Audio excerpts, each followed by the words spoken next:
Add করে নেই, কিন্তু উইং এ সাত ক্লিয়ার করেছেন। তবে এখনো পর্যন্ত নেপালের নিয়ন্ত্রণে। আবারও কিন্তু ক্রস ইন হয়েছে, বিপদের সম্ভাবনা আছে। তারিক কাজী ক্লিয়ার করেছেন। তারিক নবিউক শ্রেষ্ঠা তিনি তারিক কাজীকে ফাউল করেছেন। মানিশ তাঙ্গি, নবিউক শ্রেষ্ঠা, অঞ্জন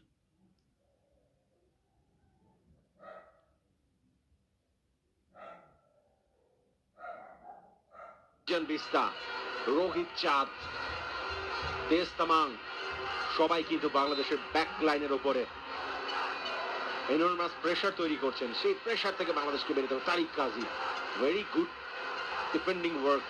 আরো একবার তারিক কাজী showed his character. He's showing his character right now. Right. Matin তার উদ্দেশ্য ছিল রাকিব, তিনি কি পাবেন না, তার আগে বল টাচ লাইনের বাইরে চলে গেছে। পরিবর্তন একটা নেপাল দলের নাম্বার 10 Substitution for team আশিস। Nepal. Jersey number 5, Gautam Shrestha. Gautam শ্রেষ্ঠার জায়গায় Jersey Ashis. number 10, Ashish Lama. Ashis Lama তিনি প্রবেশ করেছেন। অল অ্যাটাক ফুটবলটা কিন্তু নেপাল খেলবে শেষ এই 6 মিনিট, সেটা বোঝাই যাচ্ছে। দীনেশ রাজবংশী সেন্টার ব্যাক থেকে রাইট ফ্ল্যাঙ্কে চলে এসেছেন। বল ভিতরে ইন করিয়েছেন, বিশ্বনাথ ঘোষের হেডে ক্লিয়ার। রোহিত চাঁদ তিনি খানিকটা স্লপি ছিলেন। আবার কিন্তু একটা ক্রস এসছে ভেতরে, এটা ছিল রাকিবের। সোহেল রানা তিনি পাবেন না। রোহিত চাঁদ তার হাইটটার অ্যাডভান্টেজটা তিনি দারুণভাবে নিয়েছেন। Dinesh Rajbanshi all out football এই মুহূর্তে নেপালের। অল আউট অ্যাটাক, একটা গোল, কোন রকমে একটা পয়েন্ট। নেপাল ফুটবল ইতিহাসে প্রথমবার সাফের ফাইনাল তাদের জন্য। এবার কিন্তু স্লপি, সেখানে স্লপি ছিলেন সুমন লামা। গোল চলে গেছে টাচ লাইনের বাইরে, থ্রোইন বাংলাদেশের পক্ষে। 86 মিনিটের খেলা চলছে। নাভিল খান 4 মিনিট বাংলাদেশকে রুখতে হবে নেপালের এই attacking flow, attacking display. Tensed situation, তবে এরপরও কিন্তু প্লেয়ারদের উৎফুল্ল রাখছে, চিয়ার আপ করছে।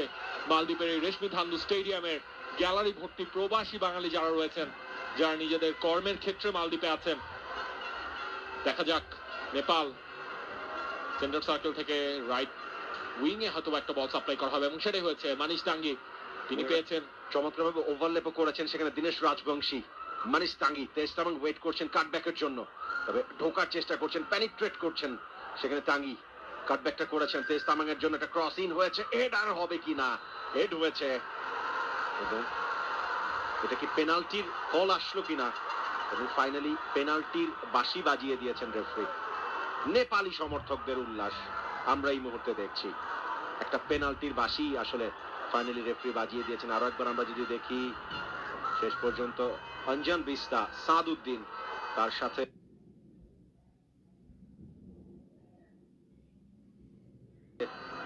সেখানে সাদ, বিশ্বনাথ দুজন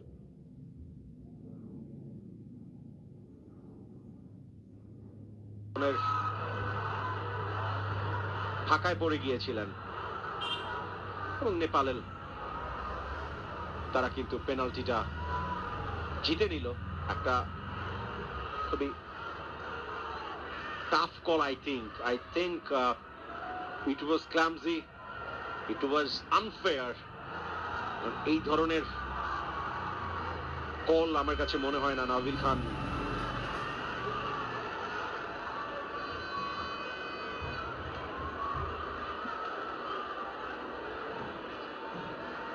বাংলাদেশ ডাগ আউট, তাকে কিছু একটা করতে হবে যদি তিনি বাংলাদেশের সাফ অভিযানটা এবার শেষ না করে দিতে তিনি চাইছেনই, চাবেন, খুব স্বাভাবিক। দেখা যাক আশরাফুল ইসলাম রানা তিনি কি পারবেন অঞ্জন বিশটাকে আটকাতে। আশরাফুল রানা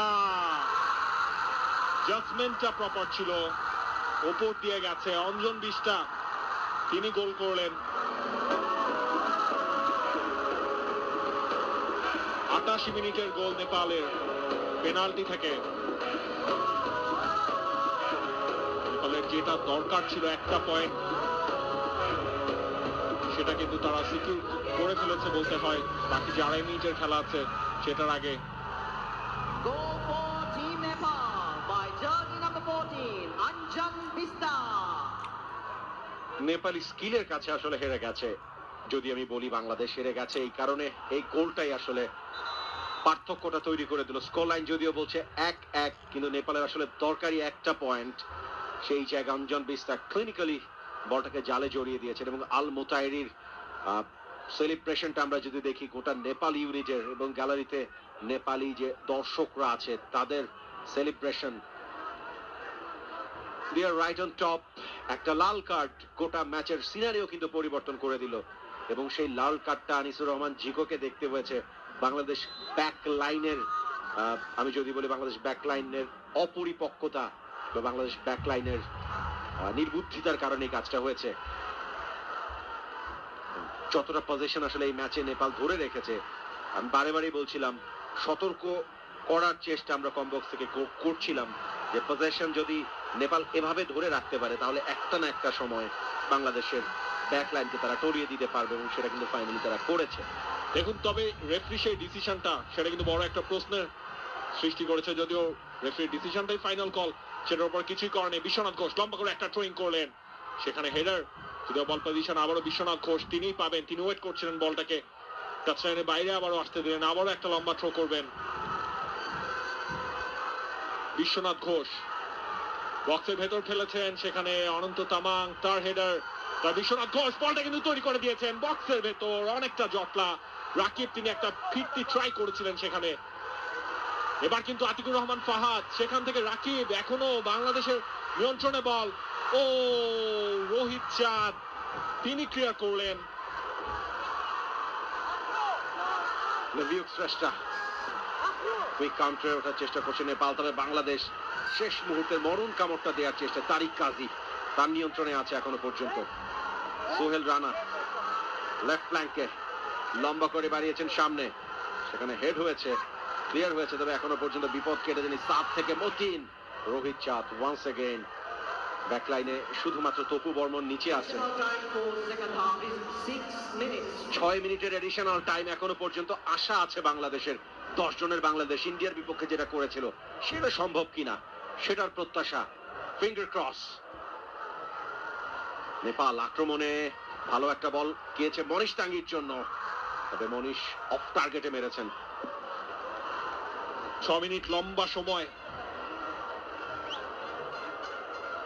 বাংলাদেশের জন্য। এই 6 মিনিটের মধ্যে একটা গোল কিন্তু বাংলাদেশকে করতে হবে যদি তারা সাফের ফাইনালটা নিশ্চিত করতে চায়।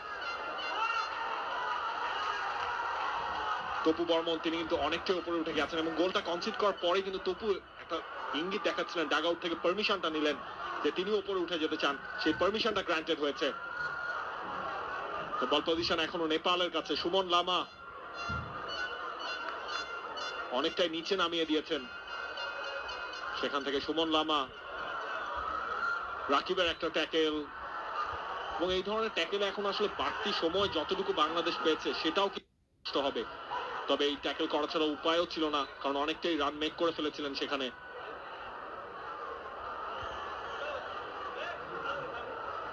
পেছন থেকে একটা ফাউল করা হয়েছে, রাকিব তিনি সুমন লামাকে করেছিলেন।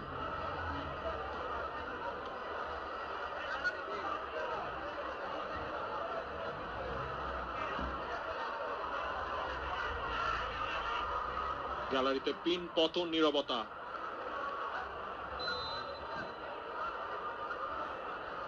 মুদ্রার এপিঠ আর ওপিঠ যেন মালদ্বীপের এই রেশমি ধান্দু স্টেডিয়াম। ভালো একটা বল কিন্তু বাংলাদেশ উইন করেছে। রাকিব ওপরে আসলে কেউ নেই, খানিকটা সময় নিতেই হবে, দিয়েছেন মতিনকে, মতিন থেকে রাইট ফ্ল্যাঙ্কে বলটা ছেড়েছেন,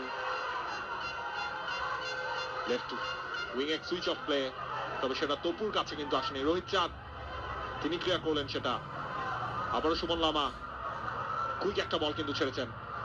নাভিউক শ্রেষ্ঠা সামনে টুটুল হোসেন বাদশাহ দিলেন অনেকটা ফাঁকায় থাকা মানিশ ডাঙ্গিকে, মানিশ ডাঙ্গি থেকে অফসাইডে ছিলেন নাভিউক শ্রেষ্ঠা, সে কারণে কিন্তু বল জালে জড়ালেও সেটা গোল হিসেবে কাউন্ট হবে না নেপালের।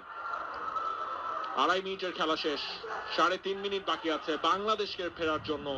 একটা গোল দরকার বাংলাদেশের, একটা গোল, কোন রকমে একটা গোল বাংলাদেশকে সাফের ফাইনালে নিয়ে যেতে পারে। লম্বা করে বাড়ানো হয়েছে, সাদ সেখানে আছেন, অনন্ত তামাং হেডে ক্লিয়ার করেছেন রোহিত চাঁদ। এই মুহূর্তে দীনেশ টাঙ্গি তিনি বলটা বের করছিলেন, আতিকুর রহমান ফাহাদকে কার্ড দেখানো হলো, তিনি ফাউল করেছিলেন। 94 মিনিটের খেলা চলছে, বাকি 2-2.5 মিনিট। সেই সময়টার মধ্যে বাংলাদেশ দলের গোল করতে হবে এবং এই ম্যাচটা জিততেই হবে। Must win game. শুরু থেকে আমরা বলছিলাম নেপাল তারা তাদের ক্যারেক্টার শো করেছে, ধৈর্য ধরে রেখেছে, স্কিল অ্যাপ্লাই করেছে, যে কারণেই শেষ পর্যন্ত এসে তারা কিন্তু স্কোর লাইনটা সমান করতে পেরেছে। একটা পয়েন্টই দরকার তাদের এবং সে একটা পয়েন্ট অলমোস্ট তারা কিন্তু সিকিউর করেই রেখেছে। বিশ্বনাথ থ্রোইন বাংলাদেশের। মতিন অনেকটা নিচে নেমে এসছেন, আসলে ফ্রন্টে কেউ আছে কিনা সেই প্রশ্নটা। এবার কিন্তু ফাউল হলো। আবার যদি আমরা দেখি মানিশ তাঙ্গি, তিনি বলটা বাড়িয়েছিলেন, ক্লিয়ার অফ সাইডে ছিলেন, সেখানে ভিউক শ্রেষ্ঠা।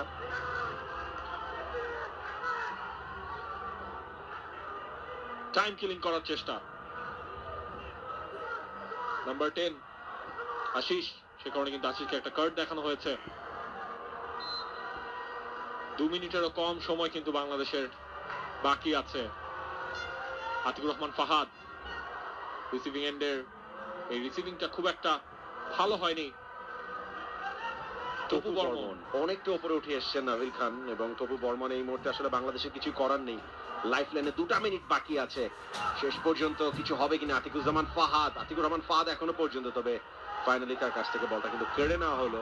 লম্বা করে সামনে বাড়ানো হয়েছে, ব্যাকলাইনে কেউ নেই, নভিউক শ্রেষ্ঠা তিনি আছেন এবং ঢুকে পড়েছেন মানিশ তাঙ্গি।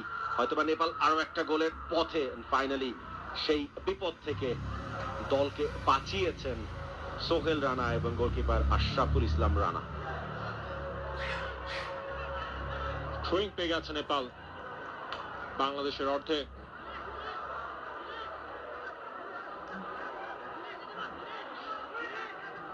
খুব বড় একটা ফাউলও কিন্তু মাহাদি সেখানে অঞ্জন বিশটাকে আসলে করা হয়নি। দুজনের মাঝখানে পড়েছিলেন, রেফারি এমন একটা অ্যাঙ্গেলে ছিলেন, তিনি হয়তো মনে করেছেন যে সেখানে অঞ্জন বিশটাকে ফেলে দেওয়া হয়েছে।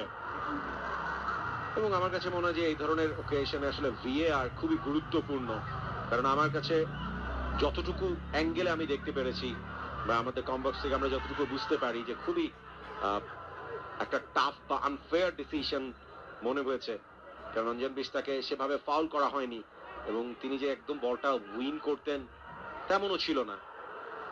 সবকিছু মিলে একটা আনলাকি ডিসিশন বাংলাদেশের বিপক্ষে গেছে।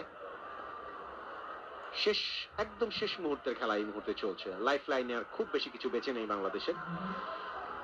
নভিউক শ্রেষ্ঠা চমৎকার একটা বল দিয়েছেন সুমন লামা, একাই ঢুকে পড়েছেন ভেতর। সুমন সামনে বাড়ানোর চেষ্টা করছিলেন, বিপদ কেটে যায়নি বাংলাদেশের। নভিউক শ্রেষ্ঠা অল্পের জন্য মিস করে, মানে দ্বিতীয় গোলটা ডিজার্ভ করে আসলে নাভিল খান, কারণ এখন প্রচুর চাপ তারা আসলে তৈরি করছে এবং মোটামুটি ভাবে 3 জন আপ ফ্রন্টে। বলটা যদি নভিউক নিজে না মেরে আশিসের জন্য রেখে দিতেন তাহলে কিন্তু আরো বেশি সহজ হতো। যে কোনো সময় রেফারি শেষ বাঁশিটা বাজবে এবং আরো একবার বাংলাদেশের সাব ফাইনালে ওঠার স্বপ্ন ধূলিসাৎ করে দিল নেপাল প্রথমবারের মতো তাদের ফুটবল ইতিহাসে। এবং আপনি আব্দুল্লাহ আল মুতাহিরির সেলিব্রেশনটা দেখেন, তার আবেগটা দেখেন, ইমোশনাল প্রত্যেকটা ফুটবলার নেপালের। তারা কিন্তু হিস্ট্রি ক্রিয়েট করলো তাদের ফুটবল ইতিহাসে। কিরণ চেমজাং, অঞ্জন বিস্তা এবং রেফরিকে বাংলাদেশি ফুটবলাররা কিন্তু তোপের মুখে ফেলে দিয়েছে এই মুহূর্তে। রেফরিকে তারা জিজ্ঞেস করছে।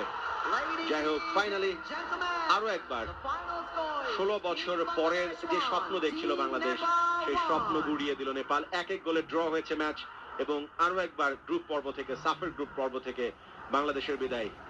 রাত 10টায় আরো একটা ম্যাচ আছে সাফের, যেখানে মালদ্বীপস খেলবে ইন্ডিয়ার এগেনস্টে। সেই ম্যাচে যদি মালদ্বীপস ড্র করতে পারে তাহলে তারা থ্রু করে